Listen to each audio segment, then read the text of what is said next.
Meeting purpose is for our monthly meeting for the Fire Safe Council of Siskiyou County.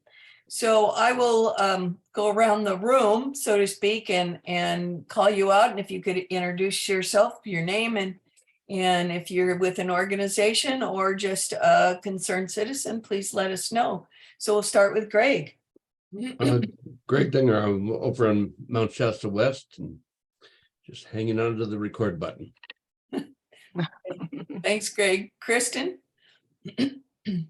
I am Kristen Norman. I am Giselle's administrative assistant for the Fire Safe Council of Siskiyou County, and I will be taking the notes. Minutes. Great. Thanks, Kristen. And Yosef? Hi, everyone. My name is Yosef Jalil. I'm the California Area Director for CORE, an organization that will be in Siskiyou County much more in recent months or in future months, which is very exciting. I work closely with Nina Knierim, who I believe will be joining us. And we're incredibly excited to work with the Fire Safe Council. Thanks, Yosef. Paul Beck?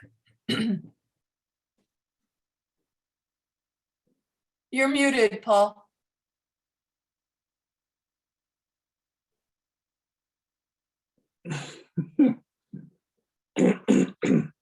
Unmute. Okay, there we go. I think Giselle muted me. Paul Beck, local Mount Shasta resident, Mount Shasta West, Greg, and local planning commissioner. Great, welcome. With the Kimberly? black dog. Come on. Sorry. Kimberly? Hey, I'm Kimberly Duvall. I'm the Public Affairs Officer for the Klamath National Forest. I'm kind of filling in or tag teaming with Jen Erickson since she's out enjoying some skiing in Tahoe right now. Oh, good for her. All right. Yvonne? Hi, my name is Yvonne. I'm with the Klamath River Fire Safe Council. Welcome back, Yvonne. Scott? Hello all, I'm Scott Steinbring from Torchbearer and just a concerned citizen. Interested. Thanks, Scott. And Brian? Yes, hello everyone. Brian Shinoda, Siskiyou County OES. Sorry, I'm kind of battling a cold right now. It's all right, no problem. Thanks, Brian. Eric Olson? Good evening, Eric Olson with the Siskiyou County Air Pollution Control District. Great, nice to have you back, Eric. Rose Zolling? Good evening, everyone. My name is Rose Zolling. I'm with EVM Services. It's a tree trimming company that works with some other fire councils in the area, and I'm just interested to be here and maybe get involved. Great, thank you, Rose. Joe Bergman?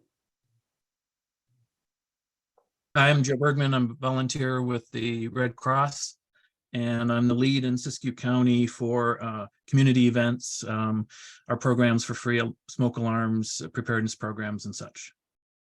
Welcome. I'm glad you could join us tonight. The next one I have is S. Pawson. Sorry.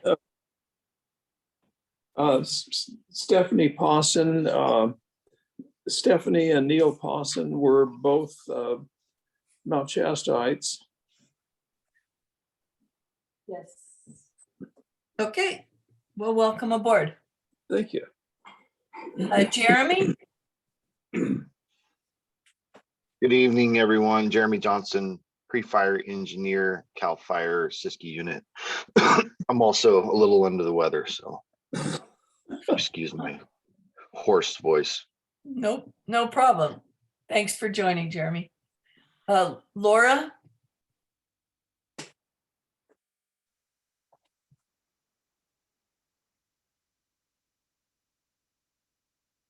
Laura, are you there with us? And just for everybody's information, we have had issues with hackers.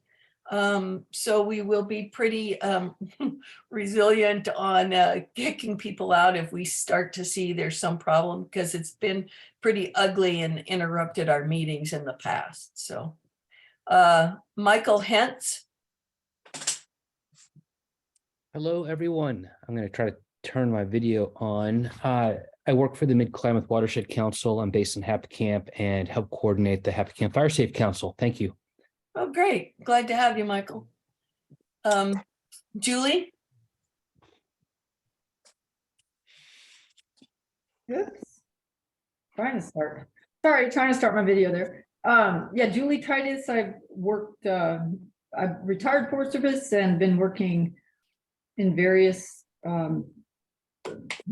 groups and helped the Fire Safe Council here with the most recent countywide CWPP, which is Community Wildfire Protection Plan across the county.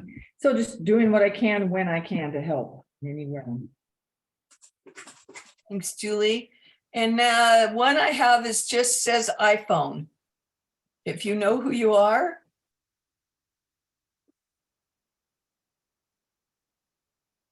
All right, we'll move on. Nina.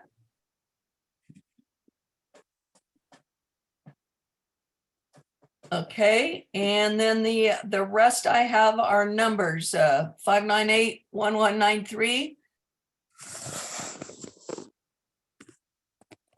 That's Eric Olson. I've got to use the phone for audio because my internet connection is pretty bad. Thank you. Okay, thanks, Eric, just so I can try to remember. And then we have a 925-856.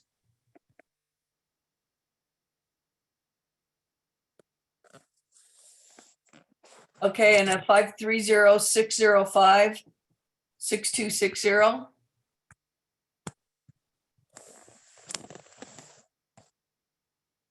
All right, and did we have someone new join us? Is that Michael McGill? Yeah, hey there, everybody. My name is Mike McGill. I'm with the Shasta Valley RCD and the Siskiyou PBA. And so I'll probably be attending these meetings going forward. Delphine Griffith, who I'm sure a lot of you know, has actually just left our agency in the last week. And so I'll be kind of filling in and filling in you guys with what we're up to. So thanks for having me. Okay, welcome.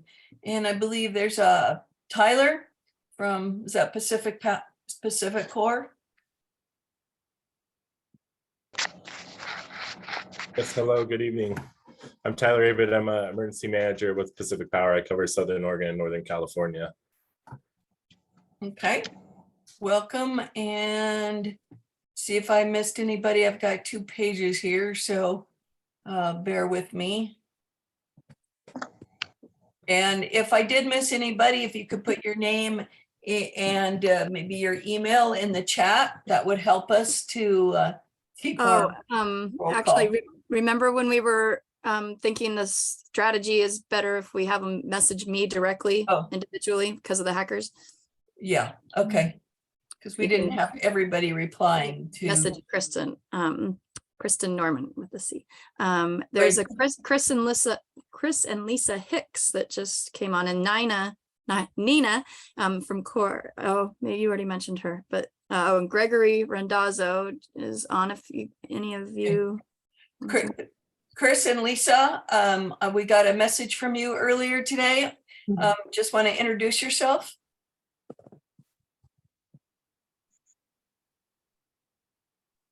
Yes, I think my speaker is on now. Chris and Lisa, we live in Fort Jones. We were between the McKinney fire and the mountain fire, and we're concerned about forest fires. Great, I'm glad you could join us tonight. Thank you. And did I get you, Gregory? Oh, hold on 1 second. Oh, hello, can you guys hear me? Yes. Hi, I'm Gregory. I'm here, just here to listen in and talk about some goats later on. Oh, okay, great. Well, like I said, if I missed anybody, you can put your name in the chat, and you can always just to send it to Kristen for your email address so we can keep track of our attendance. All right, I know it's a little bothersome in Zoom to do this many introductions, but it really does help us to know who we're talking to. All right, so we'll just go over the agenda. We'll have some new information tonight that's kind of exciting, and we'll just move right on into our items. So the first one is excuse me, and if you have, for those new people here, if you have any questions at all and I don't see your name or anything, just go ahead and put it in the chat and we will get to you. Or you can raise your hand in the Zoom raise hand process. So the first one for our agenda tonight is the Community Wildfire Defense Grant update. And I assume most of you have heard by now, but the Siskiyou, the Fire Safe Council of Siskiyou County was awarded the Community Wildfire Defense Grant from the U.S. Department of Agriculture Forest Service. It was part of an infrastructure bill that was bipartisan and signed by President Biden, and it was $200 million for this first go around. California did receive the largest amount of that 200 million, and of that came to California, we got the second highest grant, which was $9,998,000, so just shy of $10 million, which is huge. I mean, that's our biggest grant we've received. We're very excited about it, and as far as dates and what we'll be doing and who will be benefiting from this grant and everything, right now I just have to say hold on.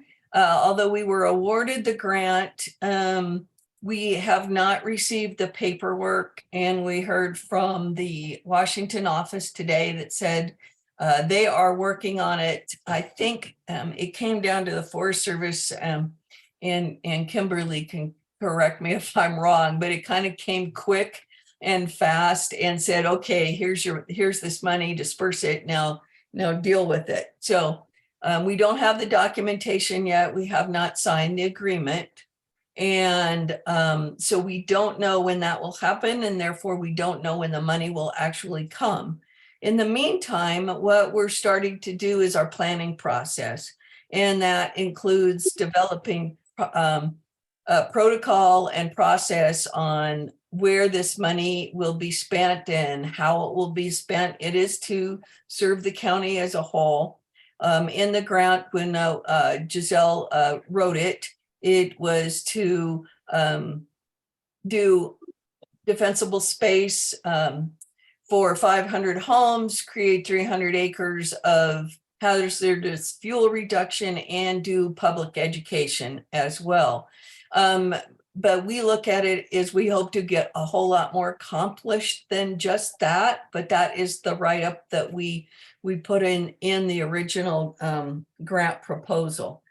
And that in the defensible space, that also includes home hardening.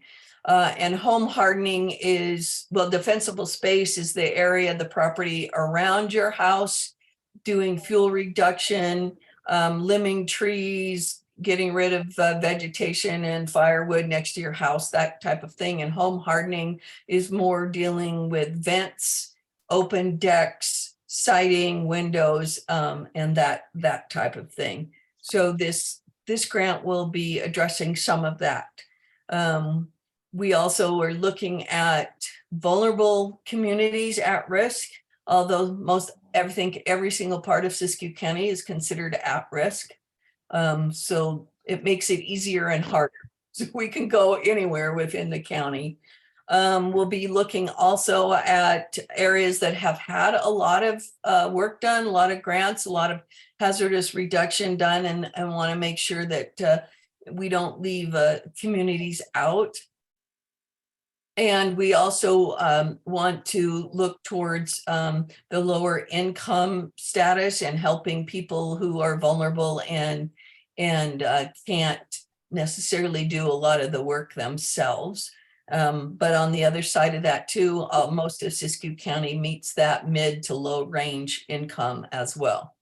So it's going to be, yes, I just saw the comment. It's going to be a lot of work ahead for us, but we don't have the details out yet. So that's it in a real nutshell in general. And if anybody has any questions on that, I'd be glad to answer them.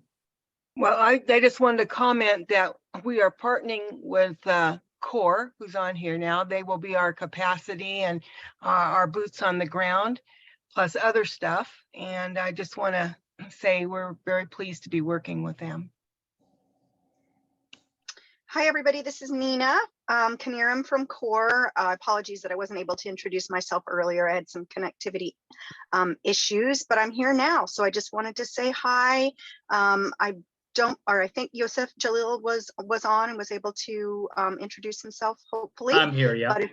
Oh, great. And so I'm the California Area Manager for Climate Resilience and Wildfire Mitigation for CORE.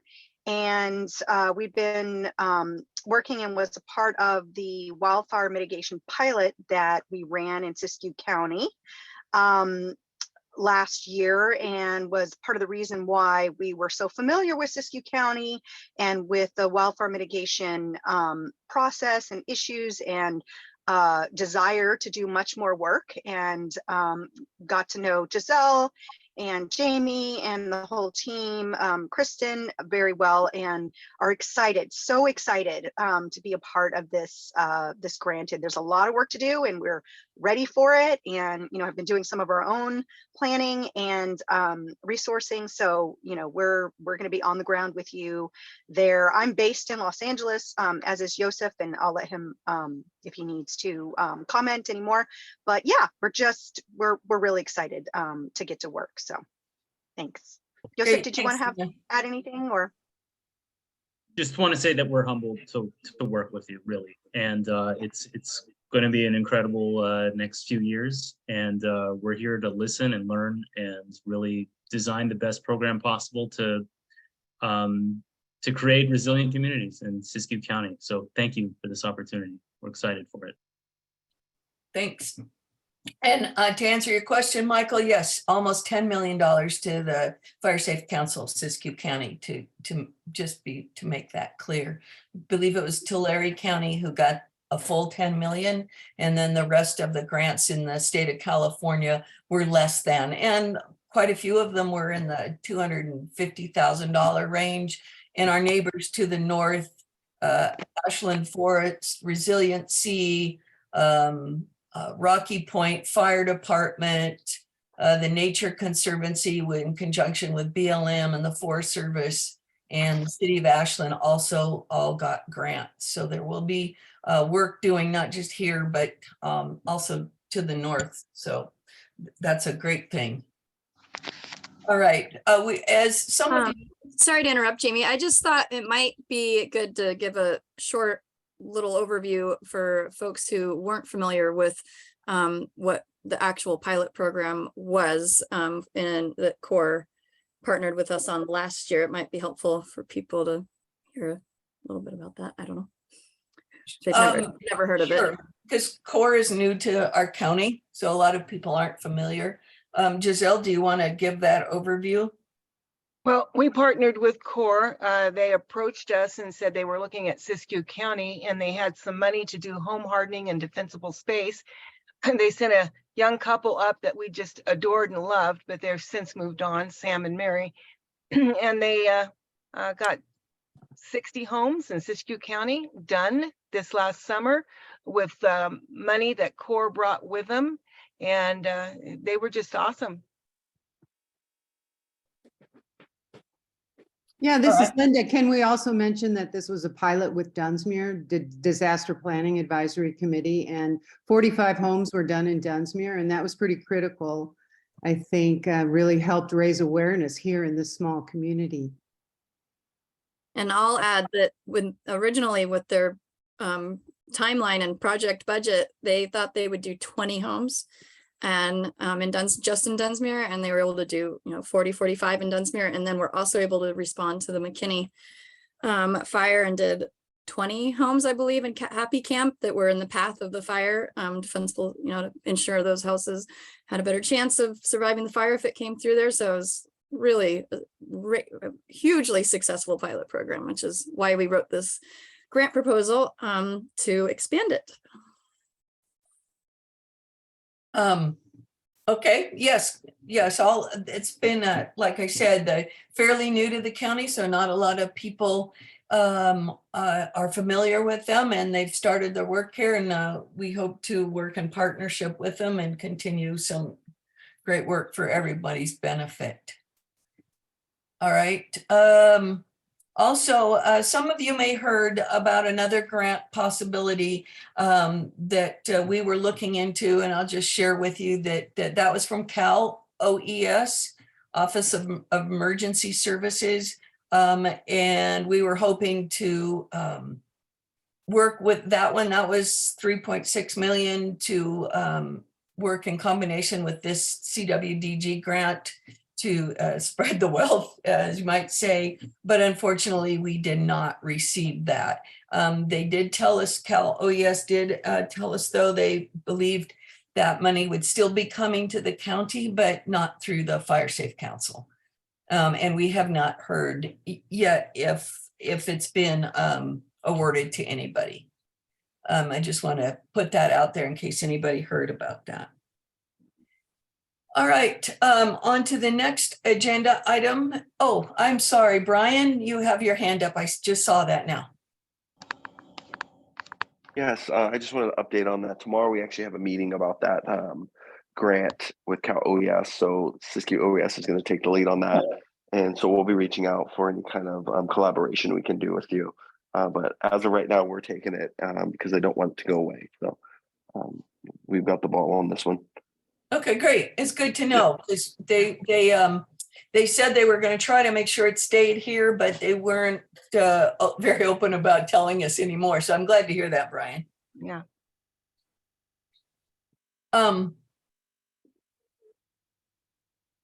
Okay, so we'll move on now to Julie. Julie Titus, you want to take it away?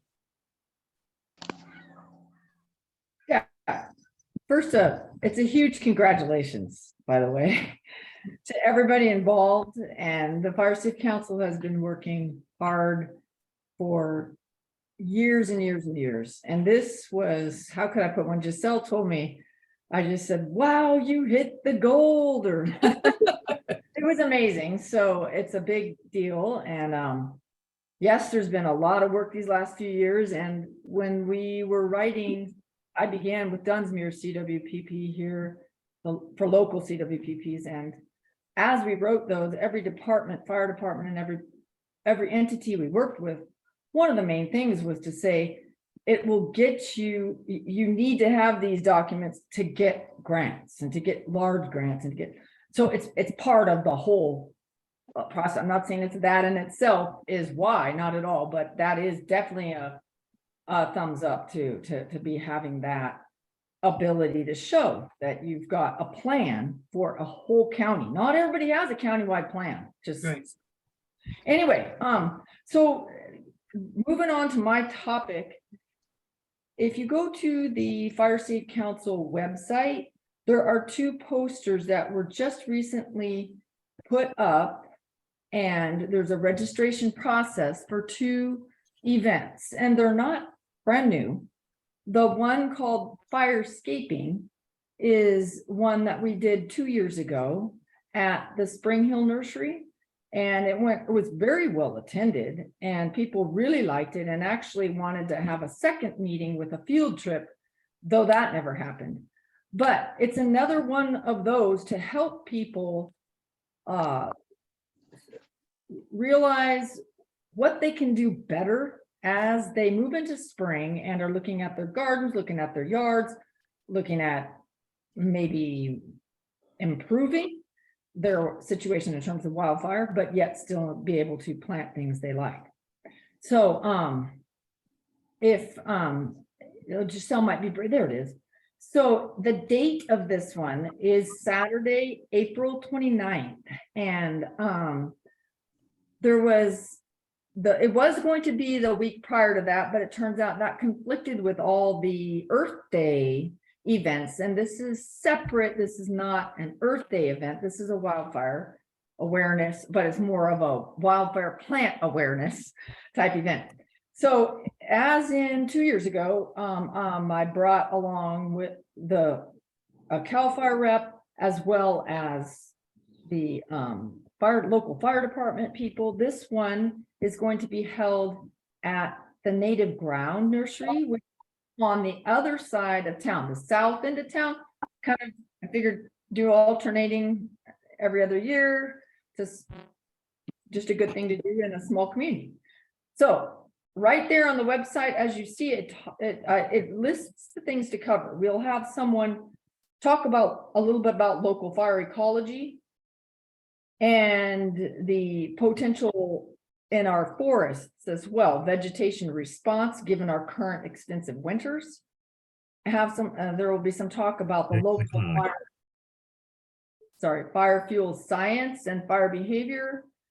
There will be the vegetation treatment priorities, and in that we'll have the first responder folks from the agencies speak on why and safety.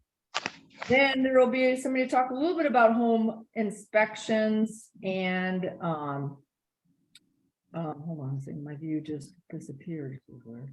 Okay, there we go. The home inspections and then there will also be there'll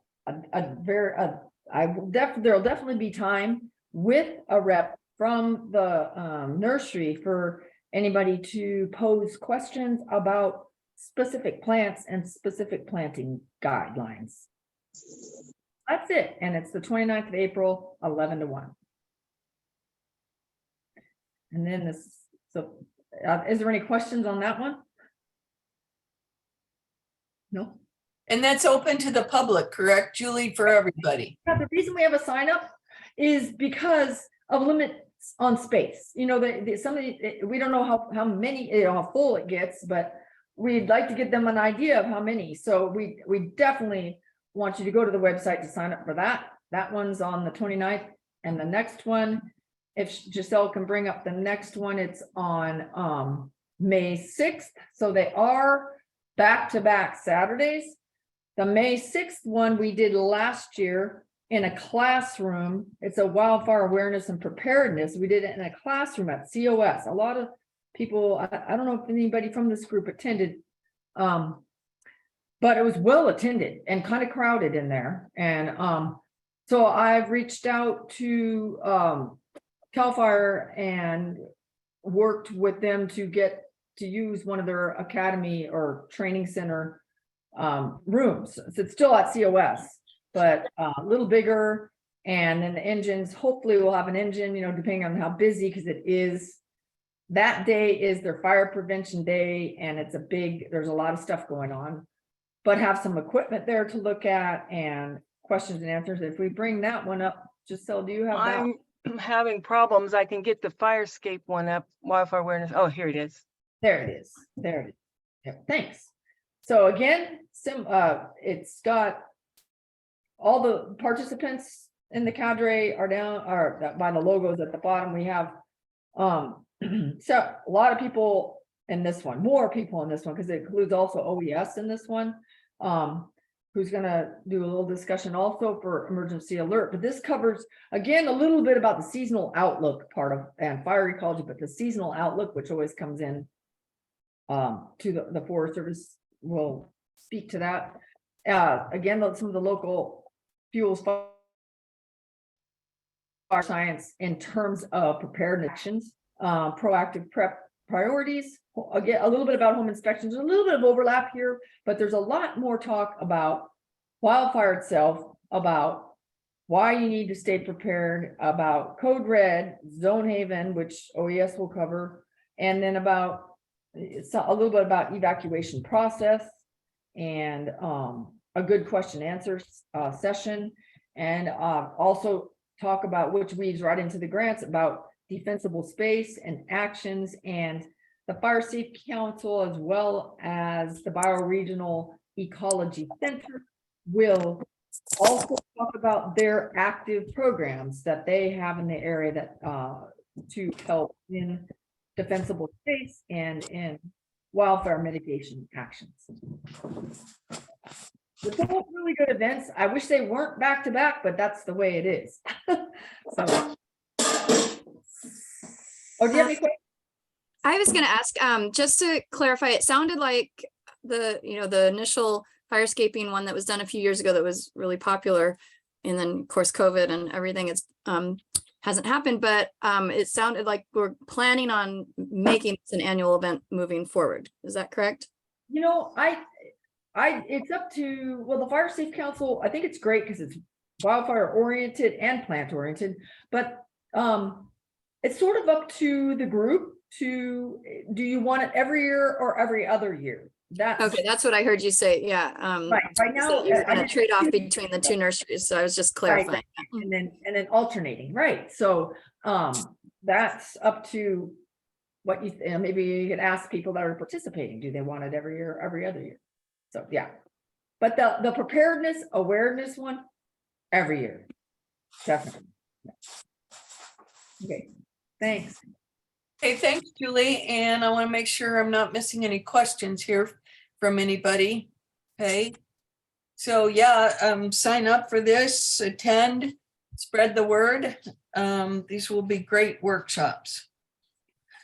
All right. I'm going to add, because it just came in my email too, so I will take this opportunity that this, and they're usually here as members, is Siskiyou County Prescribed Burn Association is going to just send out an email about the California Post-Fire Forest Resilient Workshop, and it's going to be in Siskiyou County. And they're going to do it, looks like weekly from June 8th to July 20th. And it's to learn about managing forest land after a wildfire. So we can help spread that information too. We can put that on our Facebook and website too to help share that. Oh, there it is. Scott just put that up, a link for it. Thanks, Scott. And I thought Michael McGill is with the Siskiyou PBA, correct? If he wants to. He's Shasta Valley RCD. No, he said he's with the PBA too. Oh, okay. I'm sorry. I missed that. Yeah. Hey, everybody. I actually just sent that out. And that flyer is not perfect. There's actually a registration link that was cut off, but that's how it was sent to me. But you can register on the UCANR website. If you were to just Google UCANR Fire Workshop, it would come up. It is $25 for the 7-week workshop, but yeah, it's going to cover all those. And we today just planned out who we're going to have as speakers. So we have some really good, knowledgeable folks from the Forest Service and from agencies throughout the state speaking on that variety of topics. So yeah, it's really exciting. I'm definitely looking forward to it. Great. Thank you, Michael. Julie, go ahead. Yeah, quick question on that. That sounds like, from what you read of what's going on, and Michael can probably confirm or not. It's the Jessica told me with the Bioregional Ecology Center told me about a similar, it sounded similar type of class or event that they were going to do, a post-fire plant type event. Is this one and the same? Did they work together on this, or is this different? Do you know? I believe it's similar. After this webinar series concludes in the summer, there will be actually a field trip component in person. So maybe that's what they were talking about. And I don't have all the details for everything yet. We're still planning all of that out, but there is going to be a field trip component at the end of it. And the series is going to focus on the McKinney fire and the Antelope fire. So each weekly webinar will address the components, the topic for that week, but it'll address it for both the Antelope and the McKinney fire. Okay, that's great. I just, I mean, because of, in this county, there's a lot of entities and sometimes the overlap, they're not meaning to, but covering the same thing. So I'm hoping Jessica or somebody from that group reaches out to you, Michael, or somebody, might be a good idea. That's all. Thanks. I know I'm new, but is this an unprecedented? I've never heard of anything like this happening before. Is this kind of the first of its kind? Yeah. Oh, Go ahead, Michael. You can answer that better. Well, we were just on a meeting with the folks with the UC Cooperative Extension, Katie Reedy, who's coordinating this. And I believe it'll be the second of this event. They did one just recently in Mariposa County on the Creek Fire and the Oak Fire. So the 2020 Creek Fire and last year's Oak Fire. And they're planning another one in Napa County. But I believe I think we're number 2. So. Yeah. I meant like first of its kind in our county, but yeah, even, we haven't heard any of the county coordinators for all the other fire safe councils in other counties talk about something like this either. That's really interesting and exciting. From the topics, Kristen, we have done stuff on the individual topics before, but nothing as responsive to as large and encompassing as this. If you don't mind, Mike, I'll just read it. It says increasing forest disturbances, post-wildfire issues, erosion, invasives, hazard trees, fuels, reforestation, how and when, financial and professional assistance for landowners, safety and erosion control for short and long term, removing dead trees, salvage logging / treatment, reforestation, seedling orders, climate change, planting, managing competing vegetation, resprouting vegetation, and ongoing forest maintenance. That's a lot. That's a ton. Yeah, that's way more than. That's a lot. So we have hit on certain specific topics in past, but not on all-encompassing workshop like this. So that's very cool. All right. I think we're ready to move onward. Julie, I didn't cut you off. Are you done? Oh no, I'm done. That's fine. Okay. Thanks. Okay. So then we have next is, do we have CJ with us with the Rain Rock Casino? Yeah, I'm just gonna share her. Can you guys see that? That's her poster from Rain Rock. CJ had an retina issue, so she had to take the day off. And we're planning with Rain Rock, with the Fire Safe Council of Siskiyou County as the recipient, a golf tournament June 2nd from 10 to 6. There's going to be auctions, there's going to be games, there's going to be giveaways and education. It ought to be really fun. So if y'all are interested, please go to Lake Shastina on June 2nd or register sooner. If you play golf, get in touch. And they have, I think, some more spots available for golfers to join. And there's going to be some pretty significant prizes for all of this. So get in touch, be in touch, join in. We'd love to have you participate. Michael Hens has a question about the entrance fee for the tournament. It's a team thing. It's a team of 4, I believe. And there's different levels, there's a perk package you can add, but I believe the baseline is $300. Is that right now, Giselle? And then you can. I don't have the schedule in front of me, but that sounds right. I think it's $300 is the baseline one. I believe that was close to 350 for the foursome. Yeah. And then, yeah, I think you're right. And then you add the perk package and it's 500. Yeah. Right. And if you want to sponsor it, they will, what I call like little real estate signs. They'll put your business out on little real estate type signs along the golf course so people can see. And anyway. And we are looking for even just local business donations for raffle items. We're putting together little staycation baskets for Mount Shasta and Dunsmuir and Weed and Wairika. So if anyone owns a business or knows a business that would want to support this, it's all tax deductible donations. Goes directly to the Fire Safe Council for the pretty much the same thing that the CWDG grant is going to be for, is for defensible space clearing for low income elderly folks in the county. And just a side note, Kristen, we got the tickets from Mount Shasta Ski Park yesterday. So there's 2 tickets, $99 each is what they're worth, and not a cash, they can't cash them in, but if you like to ski, there will be a couple of tickets available. Yeah, there's, for I think auction. they're getting a car and a gun safe full of multiple guns. There's really big prizes. And Jamie has also given a 2 days, I believe, at her bed and breakfast in Crescent City. So, Just bed, no breakfast. It's Airbnb. no breakfast. All right. Okay, so we're done there. So do we have, we do have CAL FIRE. Jeremy, wasn't it? Yes, yep.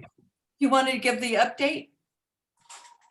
Yeah, thanks for having me on tonight. So I just want to go over some of the updates for the unit. I've got a link I'm going to put down in the chat. See if that goes through. It's a long one, sorry. So I basically want to update everybody on the wildfire prevention grant solicitation that has closed for the fiscal year 22-23. And we're currently prioritizing grant submissions for those 2023 for the grants.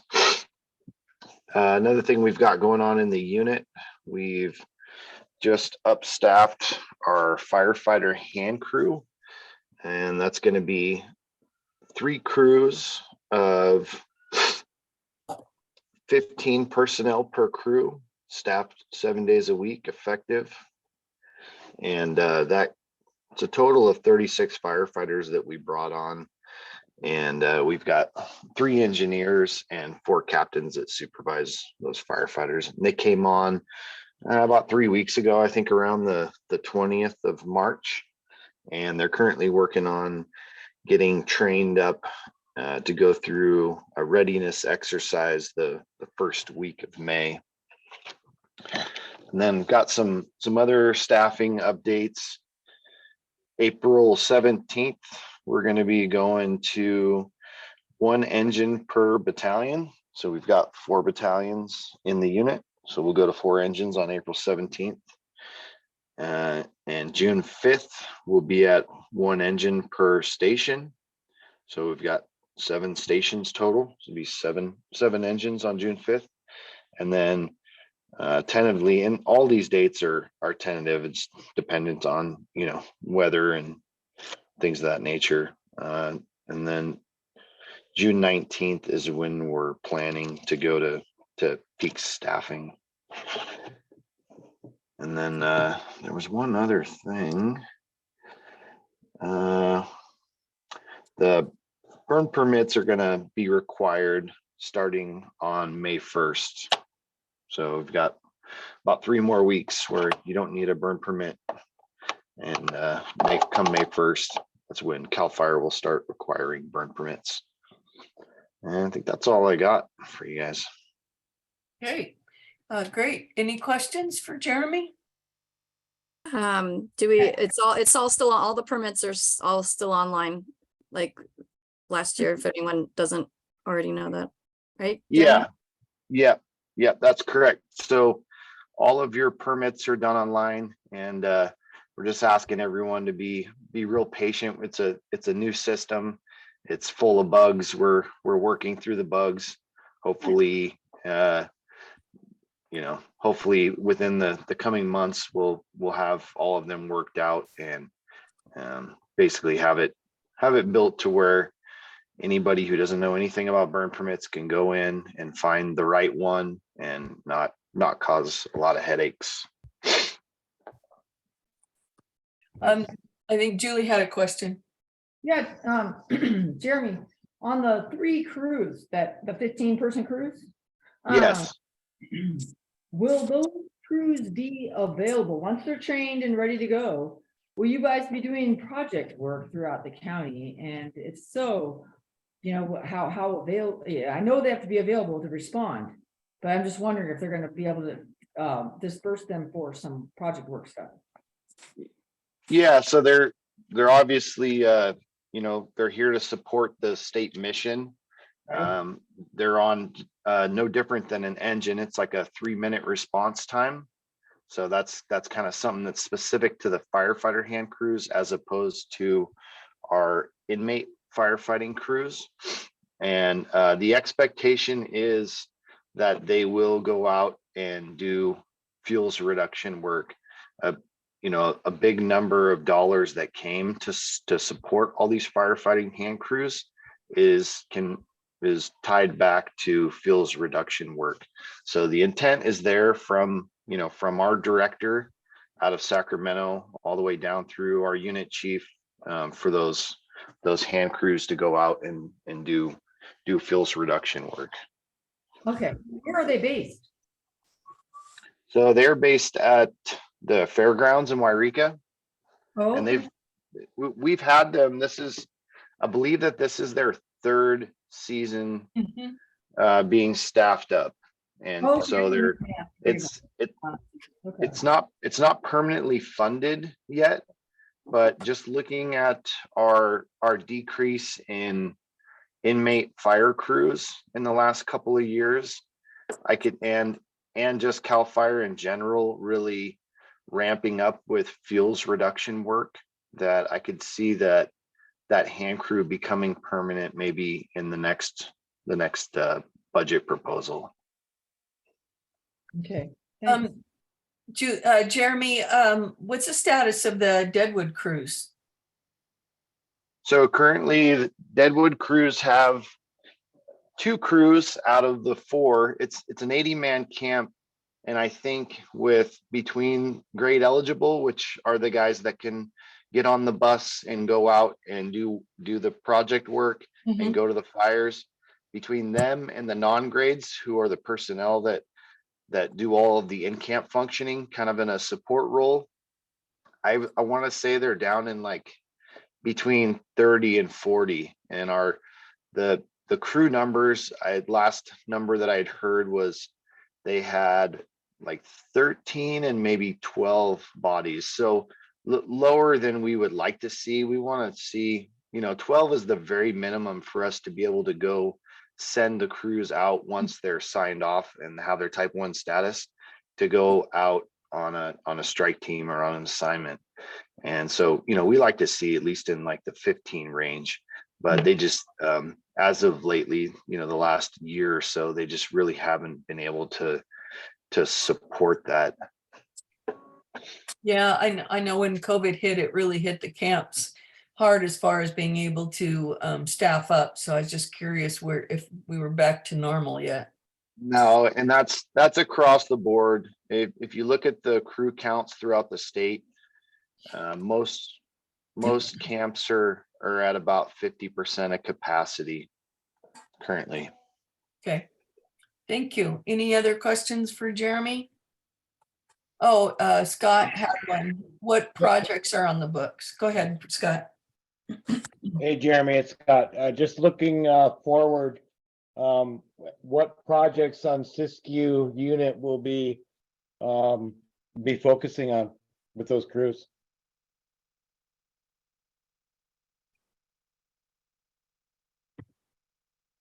Jeremy? No, sorry, I was muted there. I don't have my list right in front of me, but we currently have probably 13 to 15 active projects that the crews are going out and working with. And I'm just now updating the unit fire plan for the year, which is where the battalion chiefs will outline which projects in their battalion they've deemed as their important ones. And so as soon as that document comes out, that's a good place for people to go to if they're wanting to turn in grants. It's kind of align with what the battalion chiefs have outlined as their like target areas that they would like to see fuels reduction projects done in. Okay, so is that changing every year then, those priorities? Yeah, I mean, we try to get, a few projects completed each year. And so as one comes off the books, then, I feel like there's always sort of kind of a pecking order as far as, or a docket, if you will, of projects that are working their way up towards the main project that we're going to focus on. So that does change from year to year, and it's, it can be a slow process. Some projects take a few years to complete, and then sometimes, you have ongoing maintenance even after a project is deemed complete. Yeah, understood. Yeah, as long as we're connecting those dots, I think it'll benefit everybody. Thanks. Yeah, and I'll try to find a link to where the unit fire plan is. It's I'm not gonna lie, it's kind of a long document. It's like 140 pages.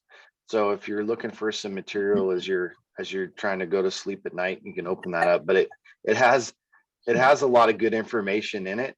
And part of that good information is broken down by battalion and which projects they have deemed for each year, because it's updated every year, each year that they've deemed as like their target areas that they'd like to see projects done in. Okay, yeah, I think I'll leave the bedtime stories to the CEQA documents. Yeah, it's not as good as the CEQA, but I don't know, there's a lot of information in there. All right. All right, Julie, you had your hand up. Just to add to that, and Jeremy, correct me if I'm, off here, but I haven't worked with Chief Laws as much now, I must admit, but when we wrote the county plan, I worked directly with Phil and CAL FIRE, and one of the main priorities is the arterials and evac routes. And just like Jeremy said, there's over and over maintenance, and some of them aren't even into good enough. They're not even in maintenance mode because they haven't been worked. So hopefully that's still on a top too, priority in terms of work throughout the county. Yeah, for sure. We all, if we're sending our crews and all of our personnel out to do all the good work they do, it's kind of we're doing them a disservice if we don't keep up on those, those projects that we've done. And unfortunately, it's just the nature of the beast. Going down I-5, the Azalea project, just south of Mount Shasta is a good example. That brush, it is just a beast, and it grows back so fast. The project was done, I don't know, maybe like 10 years ago when I was a firefighter. And, just in a period of, 5-6 years, I mean, it got to a point in places where it almost looked like nothing had ever been done. And that's kind of what we're up against. And so, the maintenance is a huge part of that. Just to add to that, Jeremy, the Fire Safe Council of Siskiyou County has contracted a crew, and they're working on the Azalea area right now. He said by the end of the week, if it doesn't snow again, he's going to be almost to the overpass. So it's going to mirror what was done on the other side by the RCD, we hope. So yeah, and it sounds like in the coming year there's going to be the phase 2 of that Azalea project will be going on. So there's definitely a lot of work, a lot of good work being done in there. I'd like to add too that when we got this CWDG grant, we were able to have some direct conversations with people in the Washington office, and we did talk a lot about that exact subject to maintenance and how critical it is, because it, like you said, Jeremy, doesn't do a lot of good when we have to turn around and 5 years later, that work, it's, you know, in the sprouting of vegetation, and it's sometimes made it worse in a 5-year, 10-year syndrome. So we did talk about how to make sure that funding for maintenance becomes a priority. And along with that, we're going down next weekend to the Capitol and talking to legislatures. And that is one of the big messages that we will be giving them too, is that you can't keep funding projects without funding maintenance. So just to let you know that that message is reverberating around the country. Yeah, it's good. It's important. Yeah, thanks. All right, next up is Forest Service. Kimberly, do you want to do your update? Hey, sure. Just a few things. We have been doing a little bit of prescribed burning up in the Humbug drainage area. So I think we did some of that last week. I can't remember what acreage we accomplished on there. But there's that. We also have a few other cool projects going on over on the Goose Nest Ranger District. There's well, I would say from, which fire was it? Antelope Fire, I think. We had some timber cells or some salvage areas where the timber cell kind of fell through. Local mills were a little overstocked in there.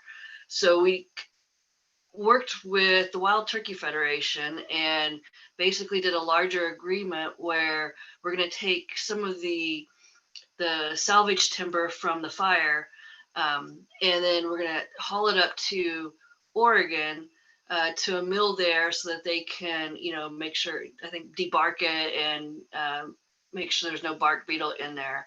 And then it's going to be transported by rail car to to a mill in, I think, Wyoming in there. So that's kind of a neat one there, because the forest that's closest to that timber mill, they didn't have enough timber to satisfy that mill. So this is kind of a first of its kind project going on.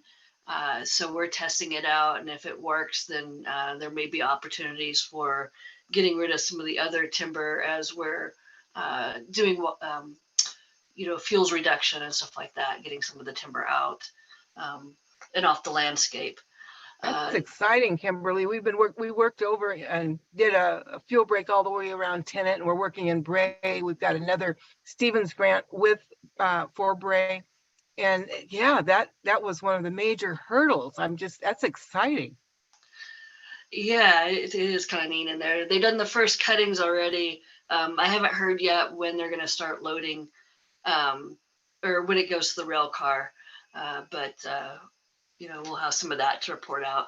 Something else on Goose Nest that's kind of a neat project is there's sort of what you call conservation finance projects, where you have companies that normally have to do something for, what do you want to call it? To offset their carbon footprint. Yes, exactly. I was losing the word there.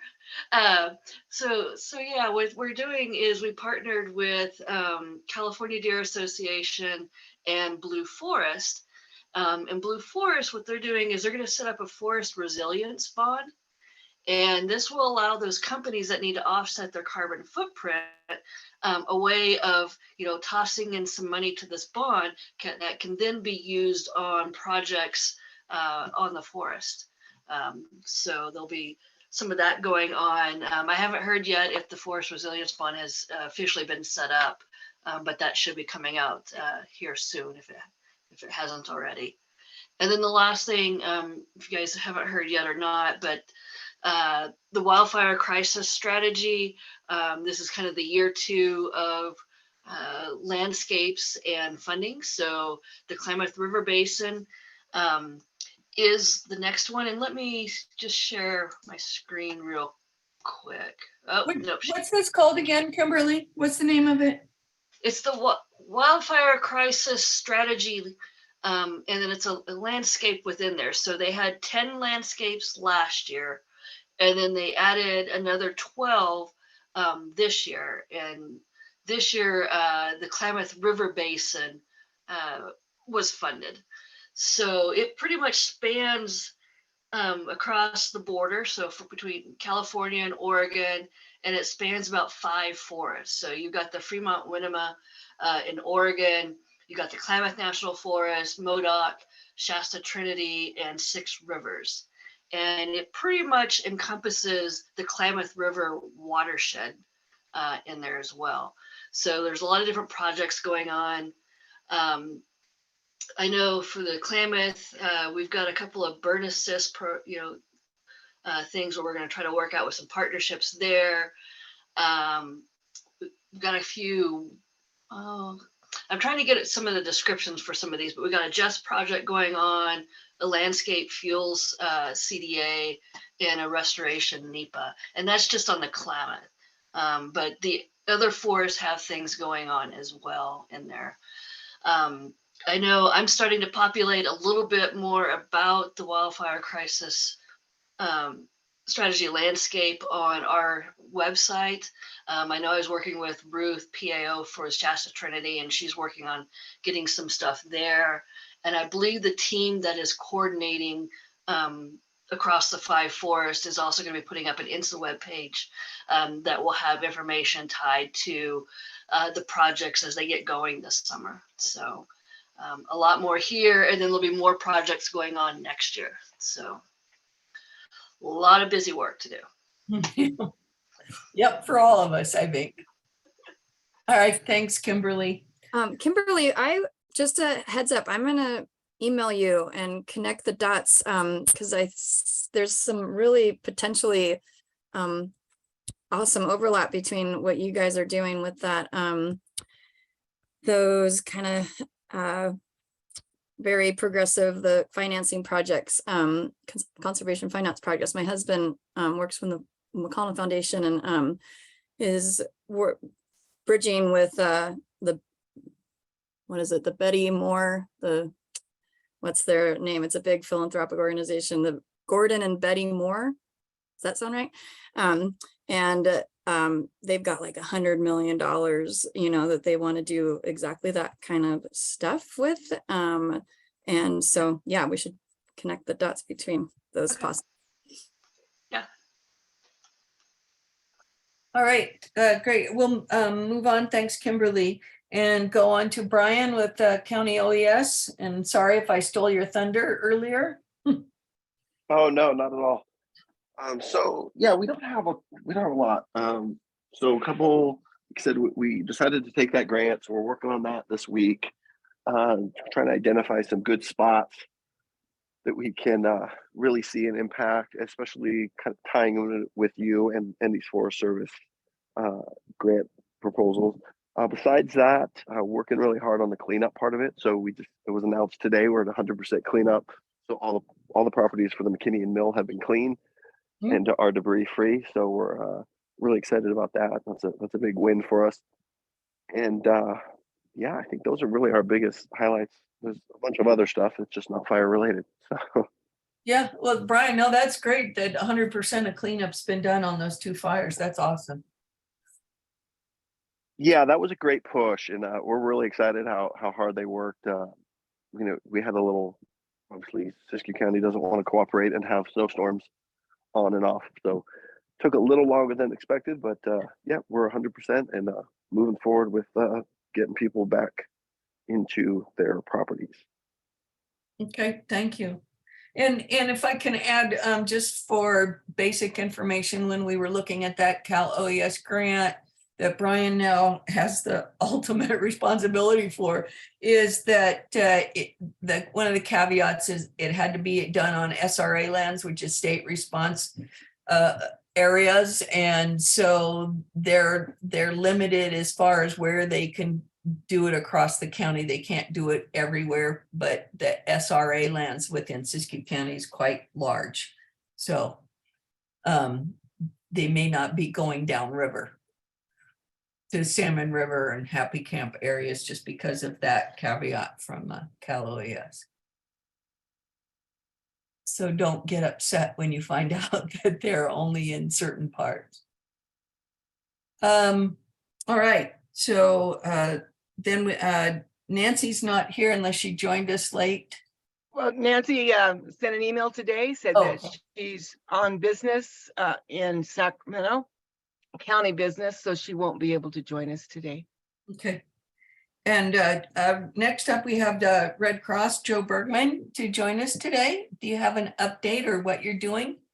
Yes, but I did notice someone's got their hand up from the last speaker. Did you want to cover that first? Yeah, did I miss somebody who, Scott, thank you, Joe. Scott, you had your hand up? Yeah, thank you. Hey, Brian, it's Scott. Just checking on the evac routes that Rubicon was supposed to come in and do around Dunsmuir. Has that been completed? So we didn't get Team Rubicon for that. They got pulled off all the floods on the East Coast and South. And we're looking at doing some stuff for them in Happy Camp, and that's moving forward pretty quick. And I'll definitely tie you in on that. Okay, thanks. All right. Thanks, Joe, for that. Sometimes with all the boxes, I don't see everything. No worries. I feel a little inadequate because I don't have $1 million grant to talk about. Yeah, with the Red Cross, again, real quickly, I'm the lead for, I'm volunteer with the Red Cross and the lead for preparedness programs here in Siskiyou County, education programs in schools, as well as the free smoke alarm installation program that we have. So status on that, I've been cheating and doing some chat behind the scenes so I can get plugged into all these events that are coming up in the next couple of weeks. And as an example of us participating in those events, usually what we do is promote, not only try to get volunteers, but promote free installation of smoke alarms. So from past events or past presence at events, we're going to, in May, on the 13th and the 20th, we'll be installing free smoke alarms in about 50 homes in the Wairika area. So these are all individuals that it was through food bank programs and community resource center programs that we got signups. So this is what one of the things we'd be looking for when we do participate at, whether it's the golf tournament, the Dunsmuir event, over at Native Grounds, things like that. So definitely keep us in mind. I'll send a kind of pre-typed a text. So I'll just, with all my contact information. Now, in addition to the sound the alarm events, our installation events in Wairika next month, and by the way, we're going to be doing about 15 homes in South County over the next week or two. We also do home fire and wildfire preparedness programs, and also at COS, because I know there's an event going on there next month. We're going to be doing a pilot of our preparedness program, home fire and wildfire preparedness program for their adult transition program. So these are adults with challenges. And so we're doing some special adaptations of our home fire and wildfire preparedness programs for that program, or I should say for their program.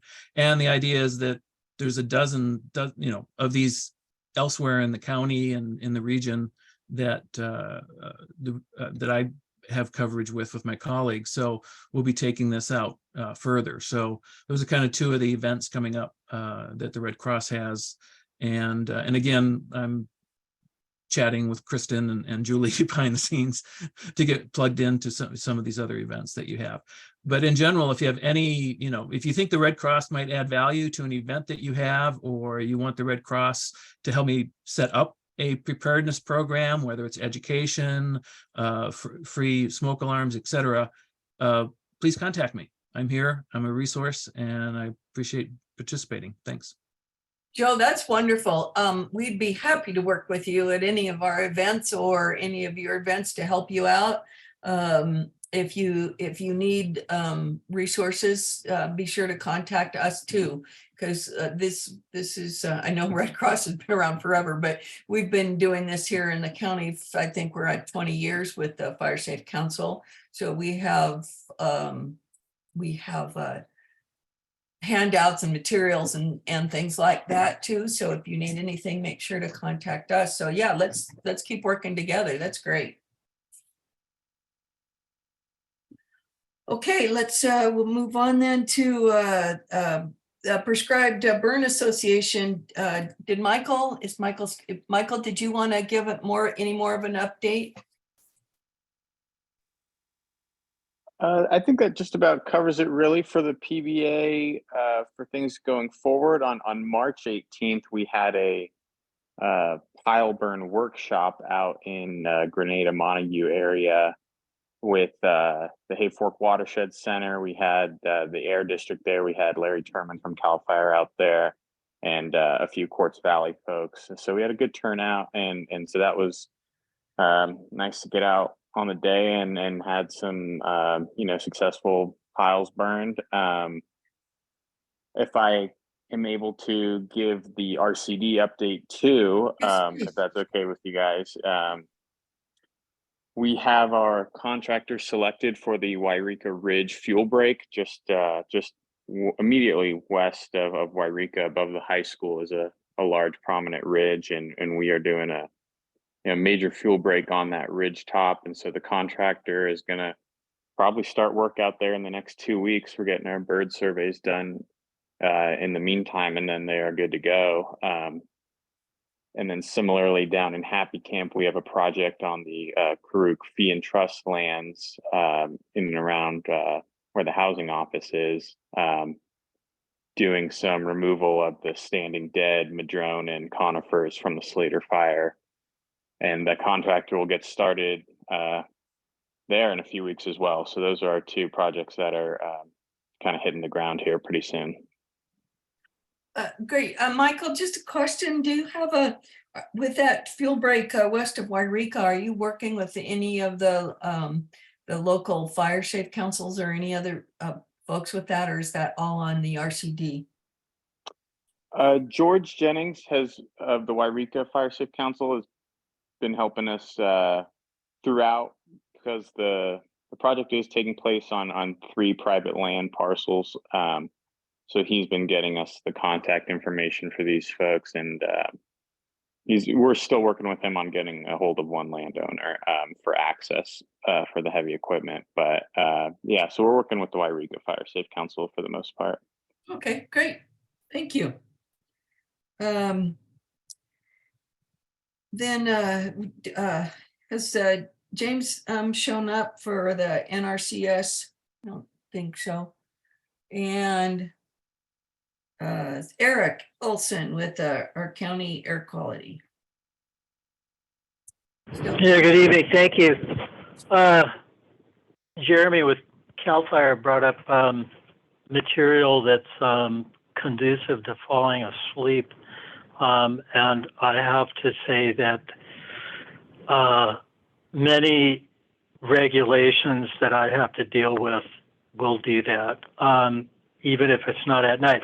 But I do seriously want to thank him for bringing up the, amongst the other things, valuable information is burn permits. And that's May 1st for state responsibility areas. Even residential burning will require burning permits. And not to nitpick about these air quality regulations that I brought up can be tiresome, but just to clarify, and I know many of the prescribed fire practitioners at the meeting participating tonight already know this, but I have to say this, is that burn permits are required now throughout the county and in some municipal areas outside of state responsibility areas for residential burning. And in state responsibility areas, burn permits are required if you're doing more than a 4x4 residential burn pile. And the Siskiyou County Air Pollution Control District is the entity that issue those permits. They're good until the end of this month.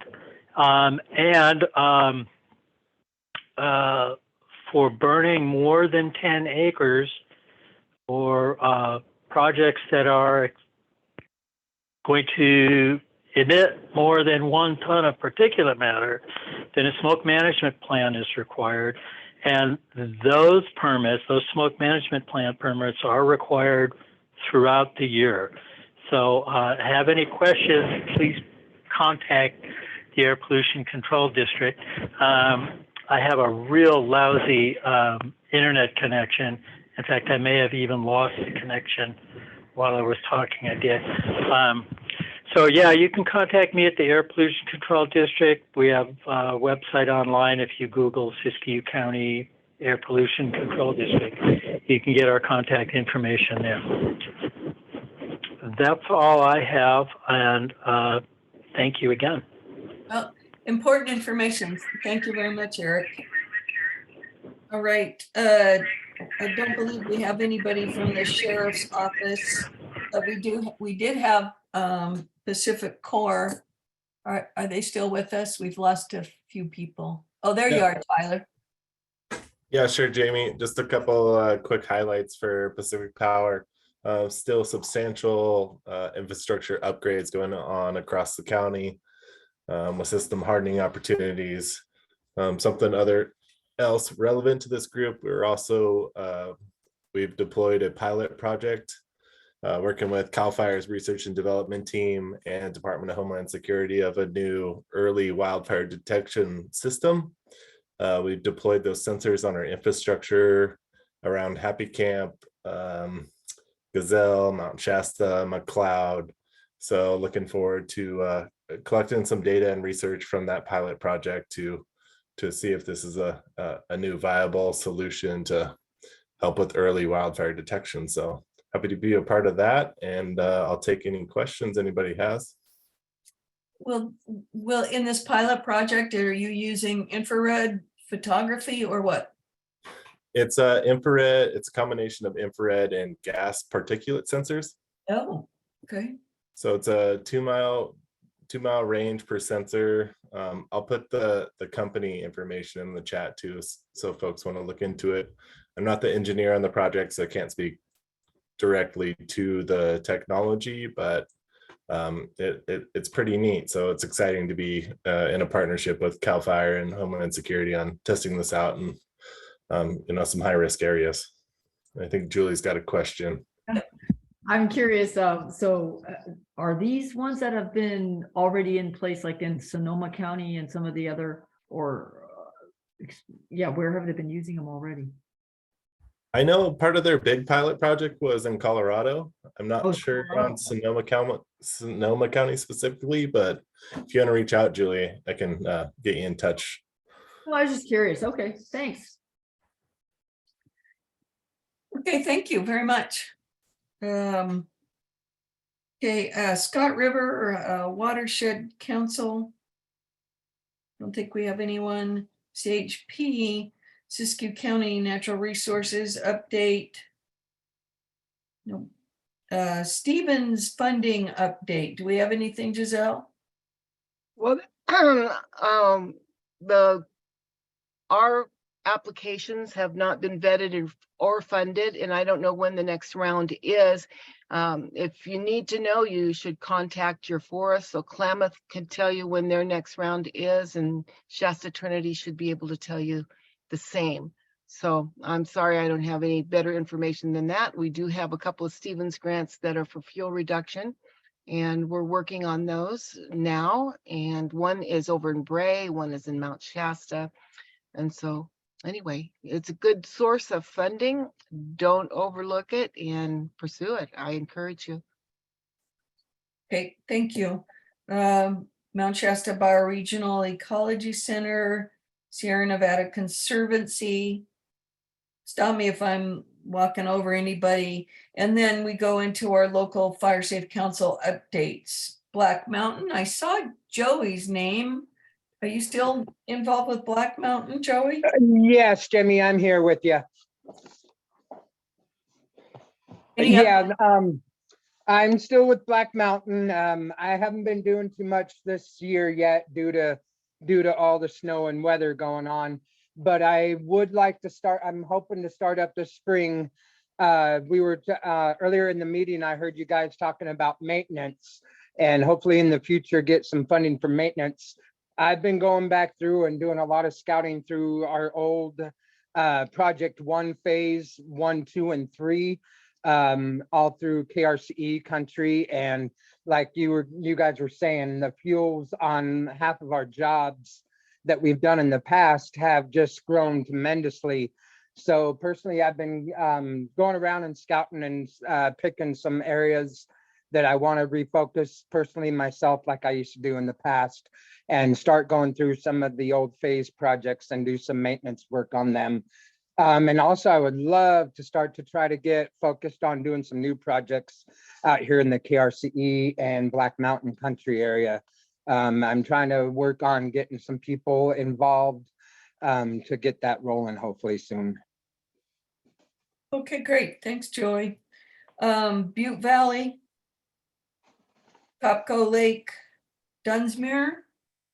Just to back up to Butte Valley again, we got a Stevens grant. We've just finished up signing the agreement papers, and that will be for Bray. It'll be phase 2 of Bray. Okay. Anything from Dunsmuir? Yes, Linda Shaven here from Yeah. Dunsmuir. Hi, Linda. Hi, thanks, everyone.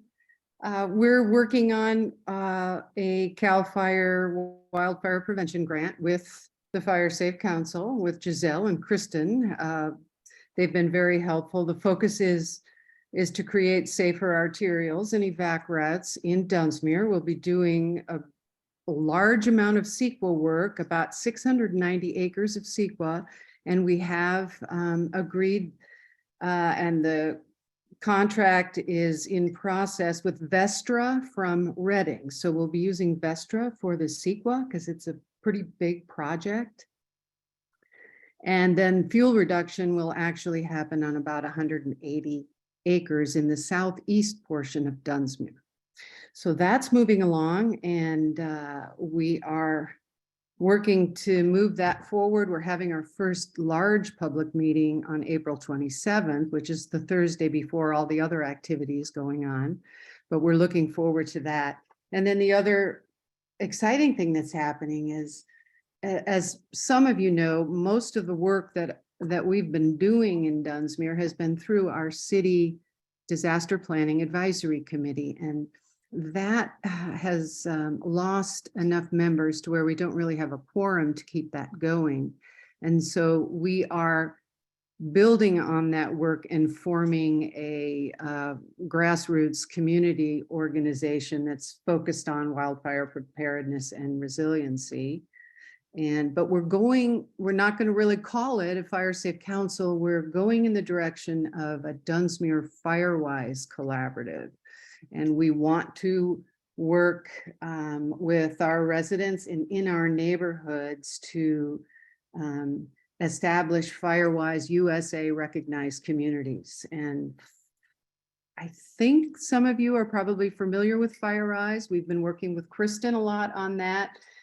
Shane Vargas from CAL FIRE is going to be trying to help us with that in the future. But basically, it's a National Fire Protection Association recognition that has a lot of benefits in terms of helping. It's a framework. It provides a framework to help neighbors in a geographic area get organized and find direction and take action in regards to fuel mitigation and defensible space and home hardening. And so we're working to be a little bit more, we're working to improve our capacity down here, get some additional funding from some of the foundations, in particular Ford Family. And we're going to do neighborhood events where we work neighbor to neighbor and get them involved on that closer neighborhood community level.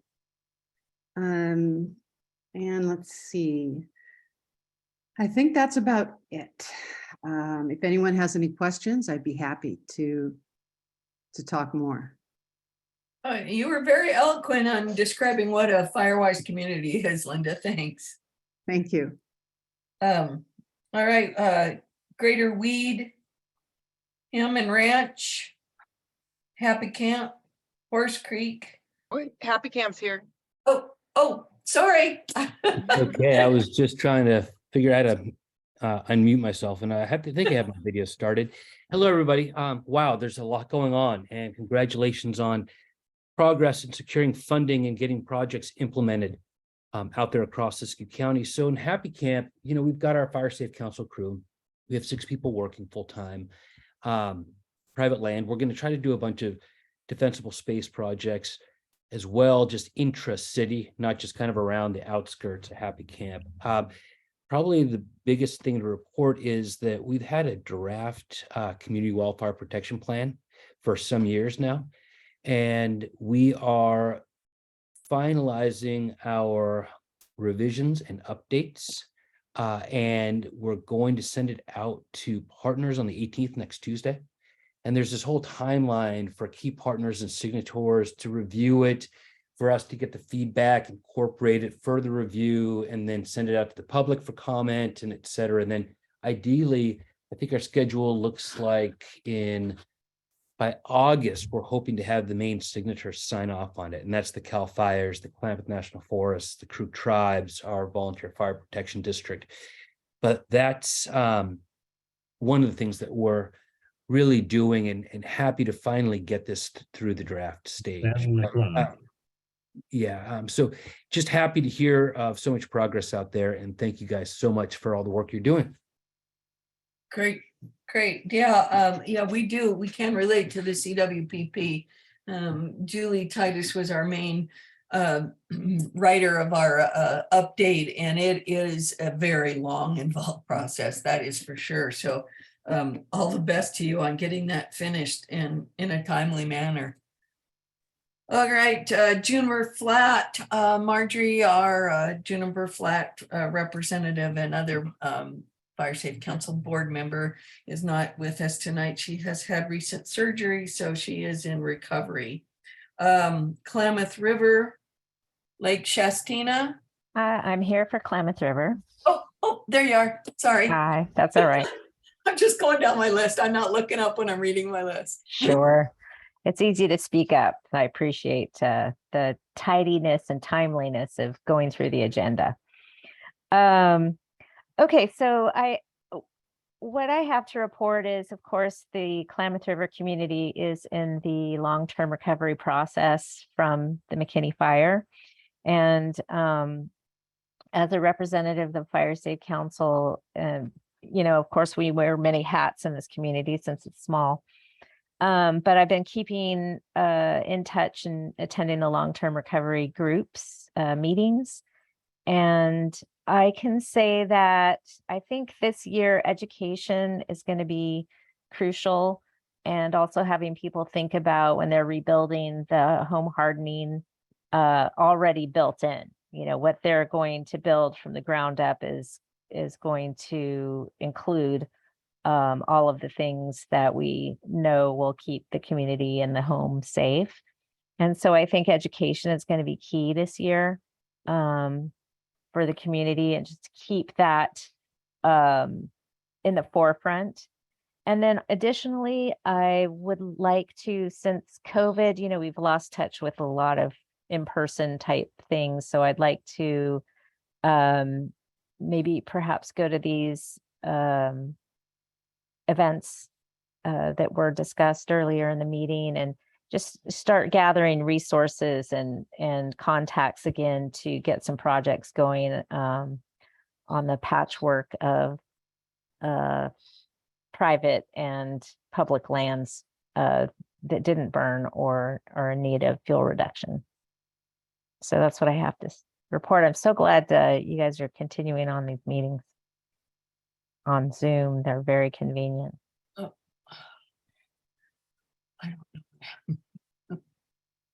Okay, thank you.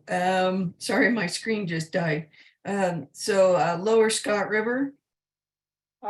We're at Lake Shastina. Oh, Lake So Shastina. yeah, sorry. Lake Shastina, we're working with them. They have a grant very similar to the one in Dunsmuir. It's for Siskiyou. And after Siskiyou, some properties will be fuel reduced, and we're moving through that process, and they're very involved. They had a fire safe council meeting in person, their very first one in I think 4 years, and they had 50 people there, a lot of interest. So I was really impressed, and they've got did some volunteer recruiting at that meeting and have about 10 new volunteers to do a whole bunch of stuff. So it's been good, and they're moving forward and doing good things. So that's a lot to attend a fire safe council meeting. It was amazing. All right, so Lower Scott River, not here, McLeod, Mount Shasta area, Giselle. Well, again, that's South County, and we've got several projects, fuel reduction projects in the works through Stevens and CAL FIRE, including an I-5 Siskiyou from Azalea to Edgewood, which is Siskiyou only. And we're working with a company to get that done. And then we're working from Azalea South to Siskiyou Avenue. In Dunsmuir, doing fuel reduction on the west side of the freeway with Caltrans, only on Caltrans right away, and that's almost done. So we're moving right along, and like I said, that mirrors what Shasta Valley RCD did on the other side. And again, maintenance, we can look over there and we see what's growing back. It just I'm not sure what to do about it. You know, we have to ask Caltrans to pick it up and come in and mow what's coming back, I guess. But RCD's contractor really thin things very nicely. So there's just little clumps of manzanita and brush that's coming back up, some about 1 or 2 foot tall, but you can see it already growing. And again, it's a good thing because, you know, a lot of our ignitions are right along the freeway, and we're very pleased to get that done. And then we have the old stage project that is about 80 homeowners that we're working with. And there's something else, but I can't think of it right now, but we're doing a lot of different things in Mount Shasta. Okay, Orleans, Sums Bar, Quartz Valley, Salmon River. Perry Daniels and I attended the Salmon River Fire Safe Council's first in-person meeting, I think in 2 years. So it was a great opportunity for me to at least to be back on the river, and enjoyed catching up with everybody. And one of the main topics of conversation again was maintenance. A lot of prescribed burning has been done over at Salmon River over the years, but it is basically well beyond maintenance now. And the Forest Service was well in attendance there too. And that was one of their complaints as well, with their ability for funding for maintenance. So it's across the board. And then they talked also quite a bit about the liaison project, the community liaison that especially Salmon River has utilized, and how well it's worked in the past, and they want to really continue that. And there was a lot of discussion about that. Okay, Sayad Valley, and then Wairika area, Fire Safe Council. What do I have over here? So the next thing up then is usually just our open forum, and then action items for next month. I did mention earlier that Giselle and I will be attending, it's called the Capitol Walk, and it's going to be in Sacramento next week, and we will be meeting with our state legislatures and legislators and discussing with them our issues. Maintenance will be a big topic, and consistent funding will be another topic. And we will, we're not there to lobby. We're not lobbying for specific bill, just discussing the issues, and there is basically representation across the state from all the fire safe councils and their entities, and talking about the need for funding for coordinators and the other projects. So that will be all next week. So we'll report back to that on that next month. And that should be very interesting. So, and then I believe okay, we're at open forum. If anybody else has anything that I missed or that I didn't miss.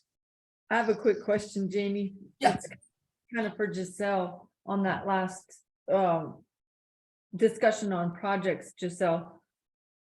What's the distance and they were along the corridors that Caltrans uses herbicides, or do they not anymore? I mean, I haven't been looked up that information. And also Pacific Power has used herbicides also along their corridors. Is that something that's still, I'm just wondering, on the longevity of this manzanita, I'm just wondering about that. And do you have updated information on that? Well, I believe they do, but I would rather they speak for themselves on that. So the Fire Safe Council of Siskiyou County has made a policy that we won't use herbicides. There's too much controversy. Yeah. I'm not totally opposed to it, depending on what they use and how harmful it is to humans. They claim it's not. That's what I wondered though, because along just that I-5 corridor, especially, I just don't know if they, okay. Yeah, that's a question for them because they're not maintaining anything. So I don't know whether they have herbicide, or not yet, maybe they will. So I don't know whether they have that available or not. It's cheaper and it's quicker, but I don't know if they use it. Okay, thanks. Julie, I can tell you it is available to be used around the power poles because it's just being done here in Etna, and they come in and talk about it, and you can ask that not to be done but you have to have your 10-foot circumference from the power pole if it's on your property and cleaned out. Thanks. Anybody else for open forum? Then for action items for next month, do we have any? Yeah, Gregory, I can't figure out how to raise my hand on here, unfortunately. Oh, sorry. No worries, it's okay. Yeah, I just kind of wanted to bring up goats again. I kind of did last month a little bit, but I think that maintenance, things like that, projects, they can do a lot that people can't, and you don't have to send people in there, and there's lots of benefits. And I think Butte County has an awesome program set up. I've been doing a little bit of diving into that and research and stuff like that, and I've gotten into contact with one of their directors and things like that, and really wanting to set something up here in Siskiyou along those lines, because we have lots of people around here that have goats that probably wouldn't mind having a little bit of extra income and work, and why not get the work done and have extra workforce? I think that's what the fire safe councils are kind of all about, is building up that workforce and getting things developed, Well, Gregory, we've used goats have been used in Siskiyou County. CAL FIRE used them some, and Forest Services used them some, and we've briefly looked into it. It's very interesting, and I would like to hear more. So I don't know, it's up to the board, but if you would like to come at a future Fire Safe Council meeting and do a brief presentation, I think we would be up for that, and listen to what you have to say. Yeah, and it's certainly a interest. I mean, it's a topic. I mean, it's a tool to use. We shouldn't ever close off to any tools.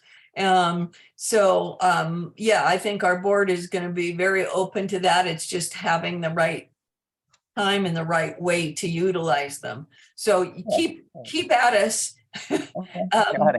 Okay, and and if you want to come and talk and give a presentation at one of our meetings, that'd be awesome.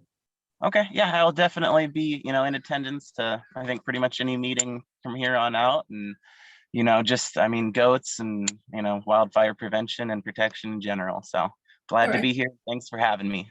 Great, thank Yeah. you. And I'm sure the Butte County Fire Safe Council folks that have been implementing their grazing program would be willing to come, and speak directly about how they've been doing things. And I'm sure they have their really high tech fire safe council with a big staff. I'm sure they have like all kinds of data and graphs and Yeah. that kind of. They have a goat grazing festival in Butte County, which is kind of with lots of vendors with goat things, goat jewelry, goat food, goat, all kinds of stuff. Yeah. Yeah, it's honestly, in general, I think it's a great way to get the community involved. Everybody loves goats. They're cute and they're friendly and, they get stuff done. Yeah. Great, thank you, Gregory. Any action items, Giselle? Kristen, did you document any as we went along? Just to, report back on, like Jamie was saying, on the Capitol Walk. That'll be a big item of interest, I think, to everyone. And any updates on all of the big things in the pipeline, the CWDG grant from us and the Cal OES grant that Siskiyou OES has got now. So that's kind of the main thing. I have some, little housekeeping stuff that people have messaged me that they need to be added to email lists and stuff like that. All right. All right, well, our next meeting will be May 10th, and I'm sure we will have a lot more information about things happening and especially the CWDG will be moving forward. We're hoping that the paperwork will be here by then. So we'll let everybody know and keep you informed. And if you have any questions about anything until then, contact us. And thank you very much, everybody, for joining us tonight. And Giselle, would you please stay on a little bit longer? Sure. Thanks.